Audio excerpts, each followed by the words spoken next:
Good morning, Luz Palmer, and welcome to another episode of LPTV. I'm Aiden Zabka. And I'm Drew Wilson. This is going to be our last broadcast of the year, and we have a good show for you today. It's been great being a Ranger with all of you this year. One of the new clubs that has started this year is very intriguing. For those who enjoy immersive strategy games, the Warhammer Club is sponsored by Mr. Mobley, who brought interest to his students because he's been playing it for many years. Warhammer Club is a fresh club at the school, one that seems very interesting, so we at LPTV decided to highlight it. Warhammer is a tabletop strategy game wherein you use models to represent the equivalent of sci-fi soldiers or fantasy soldiers, depending on which version of the game you're playing, to live out battles and roll dice to see which side can come out on top. The universe of Warhammer is incredibly epic and vast, with hundreds of different playable factions, each with a different style to suit any different player. There's a really good group here that will help new players learn and make you feel really welcome. There are currently not many people in Warhammer Club, but everyone there is incredibly beginner-friendly and looking to expand its roster.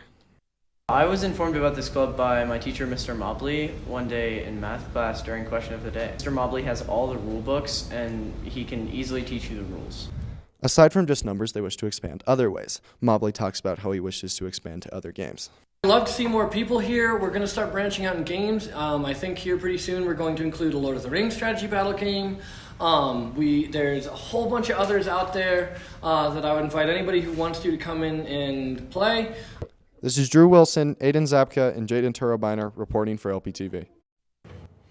This club meets in Mobley's room 302, on Mondays and Thursdays after school for those of you interested in this type of game.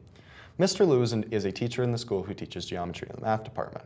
While I've never had him personally, he seems like a great person and a great teacher. Hi, my name is Jeff Liu. Mr. Liu is one of the new teachers in the math department. He teaches geometry and calculus, and everyone we asked seems to like him a lot.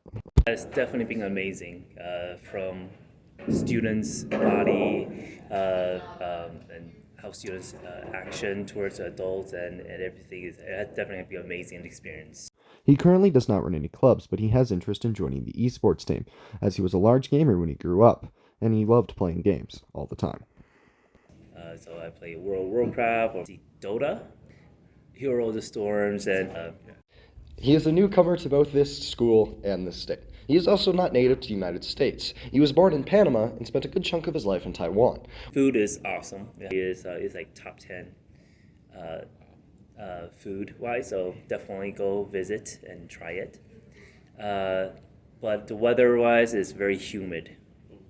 He has a lot of teachers in his family and seems to be following in their footsteps very well. My family, I have, my wife is Christy. She is a nurse at Centura, and I have 3 sons, Connor, Gavin, and Logan. This has been Addison Tolan, Nardos County, Aiden Zabka, and Drew Wilson reporting for LPTV. I have Mr. Liu, and I personally think he's a great teacher. School safety is an ongoing issue in every school in America. We talked to our fellow students about how their teachers manage their students outside of their classrooms. One of the most important things when running a high school is student safety. Administrators have to make sure that students are safe, protected, and accounted for. But how should they do that? So that's what we're here to find out. We asked our fellow Rangers how their teachers keep track of the students outside of the classroom. Is it verbal, digital, or just paper-based? This year, we've been searching for new systems that both teachers and students can use to ensure that it's easy to keep track of who has left the classroom. This e-hall pass was brought to us, I think it was February when we sat down with the company, and it looked good on paper and it worked well. We just didn't have all the teachers using it, so if only a few of them are using it, then it's not working the way that it was designed to work. If you're gonna skip, you know the risks, and having an e-hall pass isn't really gonna help with that. I feel like the hall pass system itself is like, it's a way to keep the honest people honest. Like, if you really want to skip class, you can do that without having to ask to go to the bathroom. Just like a regular hall pass system seems to work just fine for the teachers that I have. So while this approach didn't work as well as we had hoped, teachers are still able to use their own methods to find out where students are in the event of an emergency. Throughout the school, many classrooms have taken this as an opportunity to add their own unique twists while still protecting student safety in the hallways. In the future, we will continue experimenting until we find a system that can be used school-wide. But until then, it is still a work in progress. This is Alex White and Drew Wilson reporting for LPTV. With so many students having free periods throughout the day, it must be hard to keep track of everyone. But we hope that flexibility and trust continues to improve with the students and teachers next year.